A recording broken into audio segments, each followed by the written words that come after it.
Hello everyone, this is Leeway Model for another locomotive unboxing and review video. Up today, we've got the Oxford Rail Dean Good with a bit of a twist. Actually, this one, if we look on the side here, the product code is OR76DG005. It's a GWR Dean Good number 2534 with a twist. Yeah, it does have a snowplow with it. It's also DCC ready. So without further ado, let's open this up because the Oxford Rail boxes, there's not really anything written on them. Let's get on with it. So if we look at the packaging here, we have a standard sleeve with air cushions on all the sides, a nice block of ice for the locomotive, and some documentation. So let's take a look at this first. So, this is a bit of a story about the Dean's Good. If you want to pause this out, feel free. There we go. So if we look inside here, we can see that you can have the brake rigging fitted and also some couplers on both sides in them pockets. Also, they mention a couple of points for lubrication, pretty standard stuff. And interestingly enough, the DCC socket is in the tender. Now this particular one that you have in front of you has not been chipped, however I did it on other Dean's Good, and I gotta say that you'll see there's a bit hump that makes it a bit difficult to fit, but it's doable. So yeah, that's it for that. But this one also have another piece which you normally don't get with all the Dean Goods, and it's this here, how to fit a snowplow. So let's look at that snowplow. It's actually in the detail bag right on top that I see right here. So if I open this up, there you go. So what do we have in the detail bags? We have obviously a big chunk of plastic in the snowplow.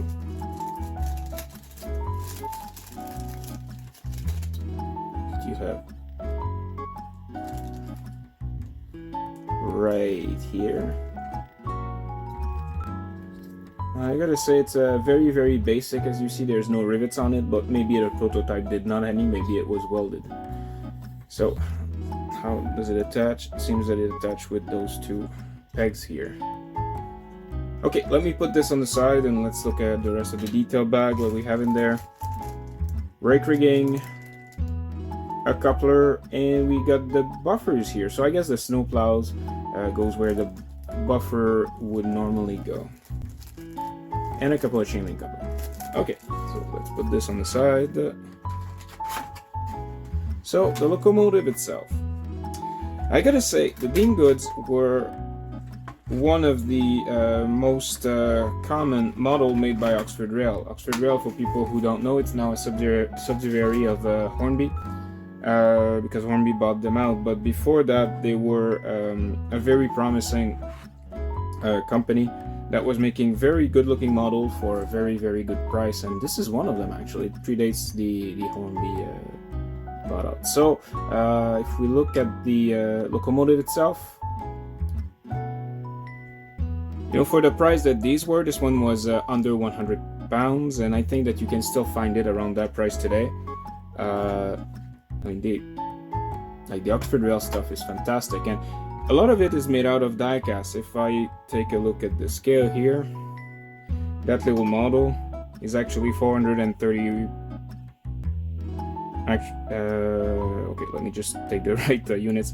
There we go. It's actually 195 gram, which I mean, for such a small locomotive here, I mean, it is still pretty.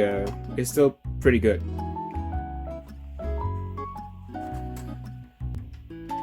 So let's take a close look at it. If I start from the front here, you see that both buffers are not installed right now on the buffer beam. I guess this is where the snowplow needs to be installed. We're going to try to do that. I'm not going to glue it, because if I do that, then it won't fit in the box anymore. You see a superb cab. These models are not new. They date back quite a bit now. Whoops, sorry, hit the camera there again.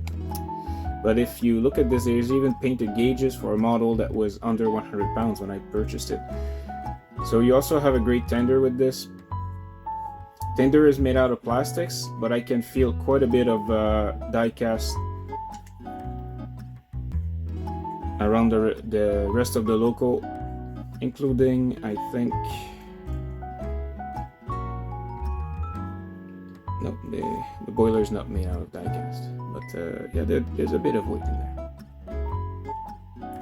The handrail is very fine, as you can see.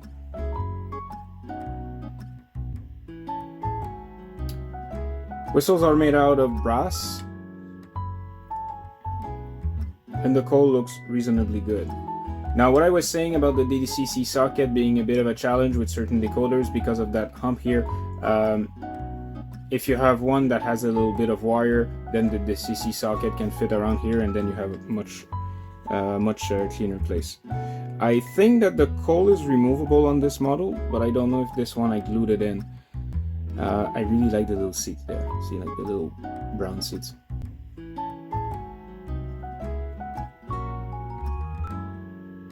So some critics of this model when it came out actually said that it's not 100% accurate. That is possible, but you know, I was not around when these were in service, so I couldn't say. So let me just try to fit this plow here, give you an idea of what it looks like. Now, it doesn't look that solid unless I put some glue there, so but you know, it still holds. Gives it quite a unique look and very, very pointy.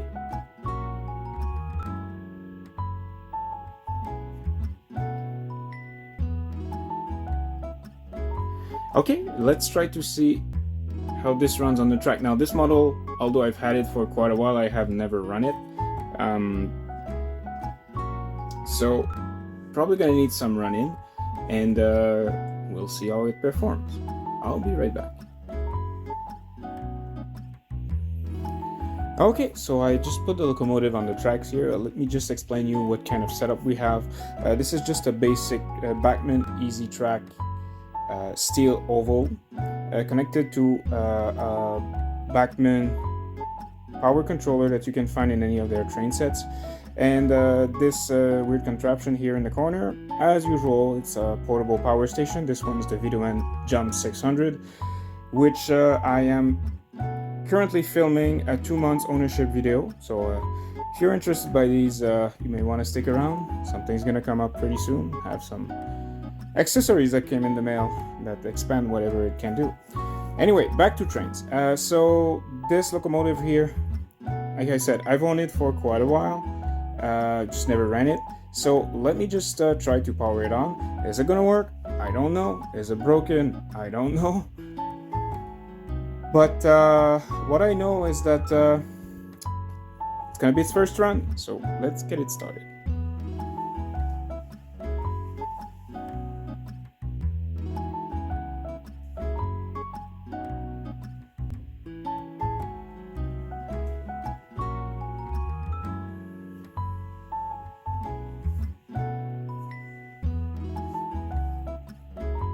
Okay, given the fact this has been in its box for so many years,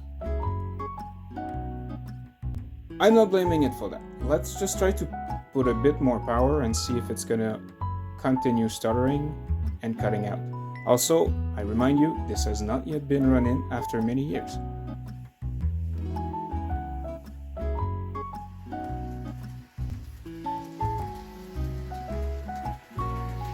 Okay, so this is at 50% power.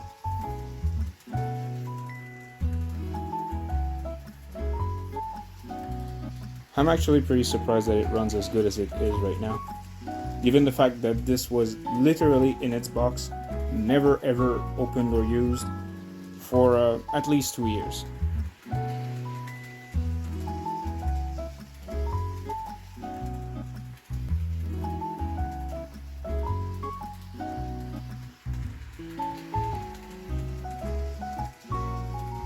Okay, let me try to decrease the speed and see what speed we can bring it to the lowest.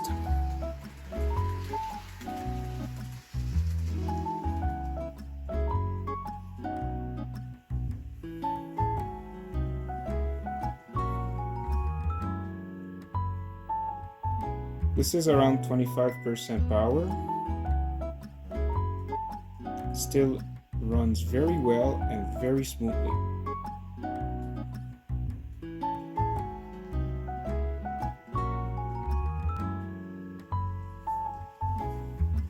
Let's try to bring it even slower.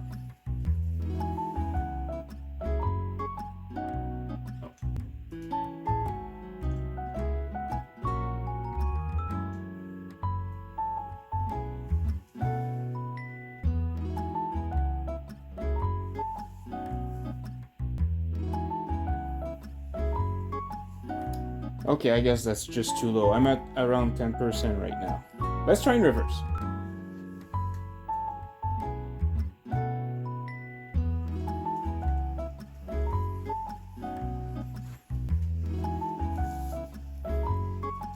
Well, I'm happy to say that it's as good in reverse as it is going forward.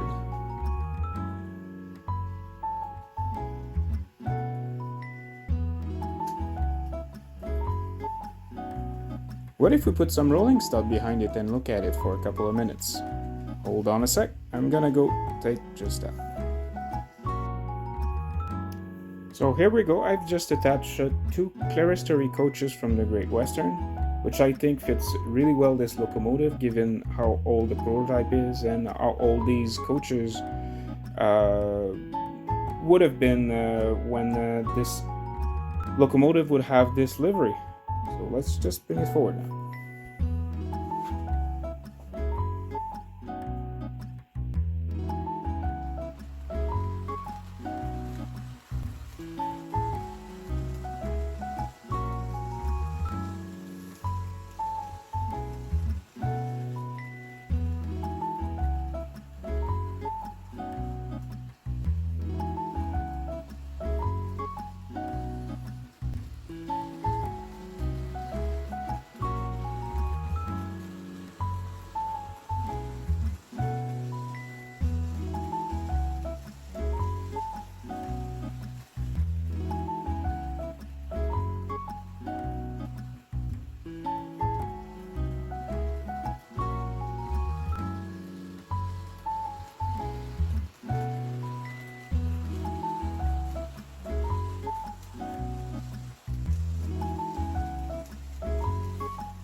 So, what's my opinion on this version of the Dean Good from Oxford Rails?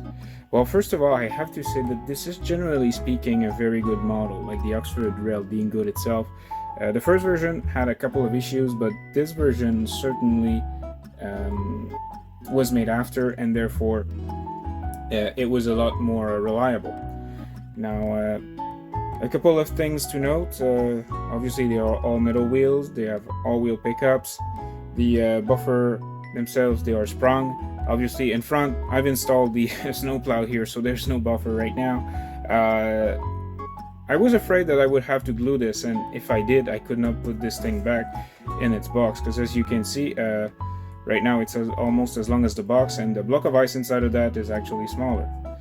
But, you know, beside this, I think it's a very well detailed models. Although some people may say that it's not 100% accurate concerning some steps, and some people may complain that you don't see the inner working gears here. You know, for give or take $100, more like 100 pounds, not $100, but you know, for 100 pounds, you have a lot to like in there. The cab itself is very good. The general weight of the locomotive is okay. If I had a couple of complaints to make about it, it's not really related to this model. It's more related to that brand here. Oxford Rails a couple of years ago was an independent company before Hornby slowly bought them. They have not brought much model out since Hornby bought them. Why is that the case? I don't know. I just wish that there would be more of it.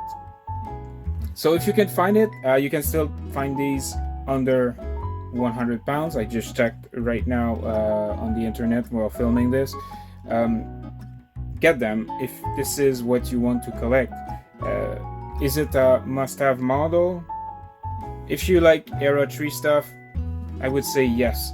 It's very, very worthwhile to get it. Because around that price range, you're not going to find any model with a similar quality, with similar details, like the fine handrails here. Again, I said the cab, but yeah, the cab is really exposed and really, really good, like the little benches and everything. You got metal whistles there. I just can't say enough good thing about it.